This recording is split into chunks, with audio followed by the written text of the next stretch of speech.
Bismillahirrahmanirrahim. Assalamualaikum warahmatullahi wabarakatuh. Hari ini kita akan masuk lanjutan untuk mata kuliah administrasi perubahan. Nah, kita lanjutkan untuk ketentuan umum upah bagian yang kedua. Untuk lanjutan kita pembahasan tentang ketentuan umum upah. Ini terkait dengan perlindungan upah,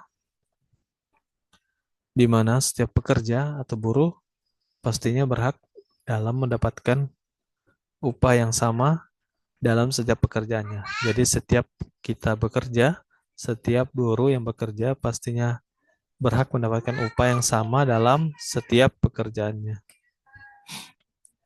Nah, dalam penetapan upah ini ditetapkan berdasarkan ada dua acuan, yaitu yang pertama satuan waktu, yang kedua dengan satuan hasil. Nah, dalam hal upah ini ditetapkan secara waktu, secara harian dengan perhitungan upah sehari. Ini diibaratkan bagi perusahaan dengan sistem waktu kerja, misalnya 6 hari dalam seminggu, maka upah sebulan nantinya akan dibagi dengan 25 hari kerja. Jadi tidak termasuk dengan hari kerjanya. Kemudian poin yang kedua, bagi perusahaan dengan sistem kerja waktu 5 hari kerja dalam seminggu, maka upah sebulan yang dibayarkan itu dihitung selama 21 hari kerja. Jadi perhitungan untuk upah seharinya, apabila tadi 6 hari kerja, itu yang dihitung adalah 25 hari kerja. Dan jika 5 hari kerja, maka yang dihitung adalah 21 hari kerja. Nah, dalam hal penetapan besaran upah, ini didasarkan pada satuan waktu yang pastinya dilakukan berdasarkan struktur dan skala upah. Struktur dan skala upah yang disusun oleh pengusaha dengan memperhatikan bagaimana golongannya, bagaimana jabatan, kemudian masa kerja, kemudian tingkatan pendidikan, dan juga bagaimana kompetensi dari para pekerja. Nah, struktur dan skala upah ini wajib diberitahukan kepada seluruh pekerja atau buruh, sehingga nantinya akan lebih jelas transparansi dalam pembagian upahnya. Struktur dan skala upah ini nantinya harus dilampirkan oleh setiap perusahaan pada saat permohonan. Nah, contoh permohonannya itu yang pertama yaitu seperti pengesahan dan pembaruan peraturan perusahaan atau pendaftaran, perpanjangan, dan pembaruan setiap perjanjian kerja bersama. Jadi pengupdatean struktur dan skala upah ini wajib dilaporkan bagi perusahaan apabila tadi untuk melakukan kondisi-kondisi tersebut seperti adanya pengesahan dan pembaruan peraturan perusahaan. Ini terkait misalnya ada peraturan baru, berarti ada perubahan struktur dan skala upah. Dan yang kedua, misalnya ada pendaftaran atau perpanjangan ataupun perjanjian kerja yang diperbaharui bersama. Nah, kita masuk dalam tata cara pembayaran upah. Nah, ini upah wajib dibayarkan kepada setiap pekerja yang bersangkutan. Dan pengusaha wajib memberikan bukti pembayaran upah yang di dalamnya memuat rincian upah yang diterima, baik itu oleh pekerja pada saat upah dibayarkan. Jadi rincian-rincian pembayarannya itu, baik itu dari gaji pokok, tunjangan-tunjangan, dan lain-lainnya.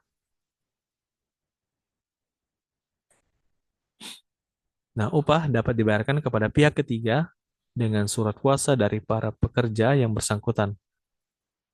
Dan pengusaha wajib membayar upah pada waktu yang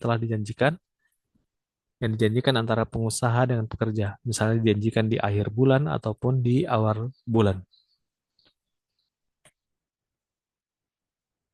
Dalam hal hari atau tanggal yang telah disepakati, misalnya jatuh pada hari libur atau hari yang diliburkan atau hari istirahat mingguan, maka pelaksanaan pembayaran upah nantinya akan diatur kembali dalam perjanjian kerja, baik itu peraturan perusahaan ataupun perjanjian kerja bersama.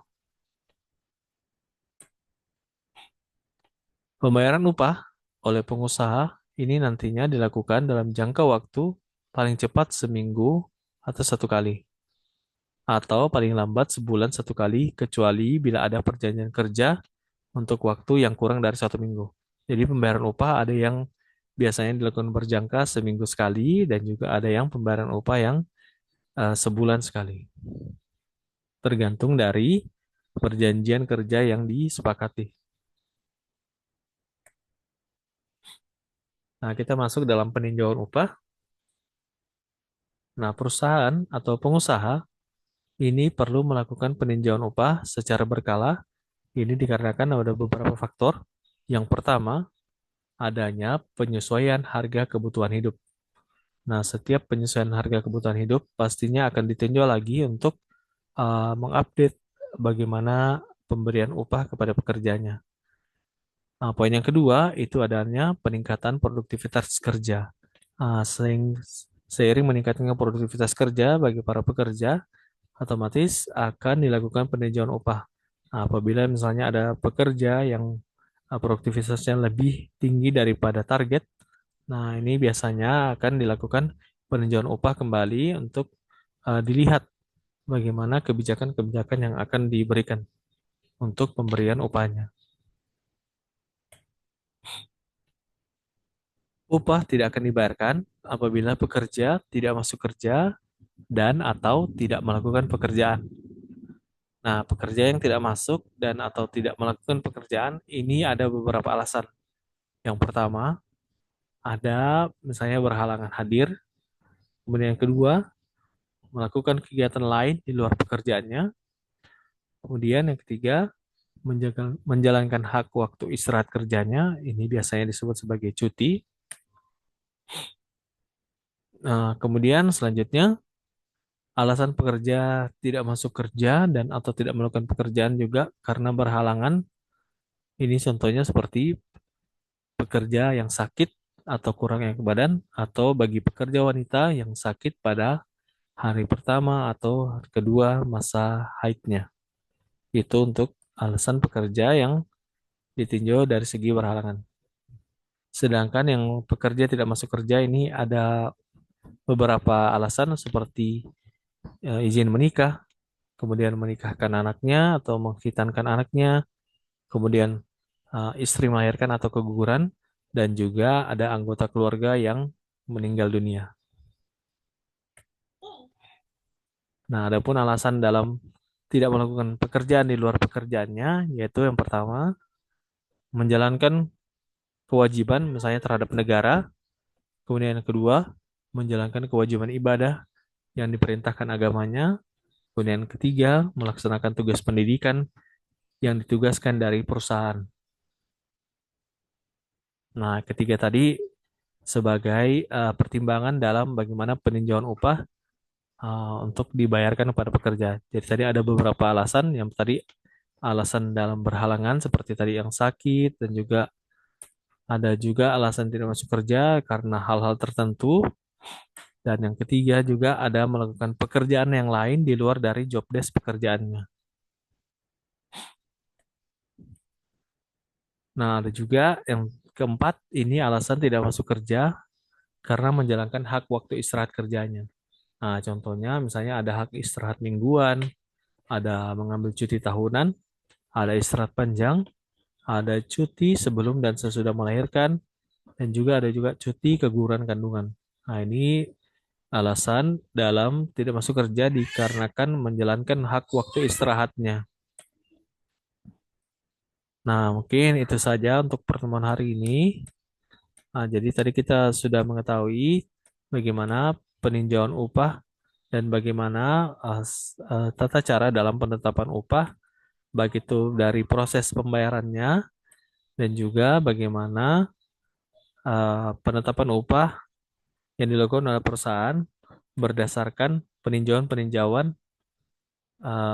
yang disesuaikan dengan dua faktor, yaitu dari segi kebutuhan hidup dan juga dari segi produktivitas kerja, dan juga bagaimana peninjauan upah misalnya bagi para pekerja, dari para, perusahaan dalam memberikan upah kepada pekerjanya.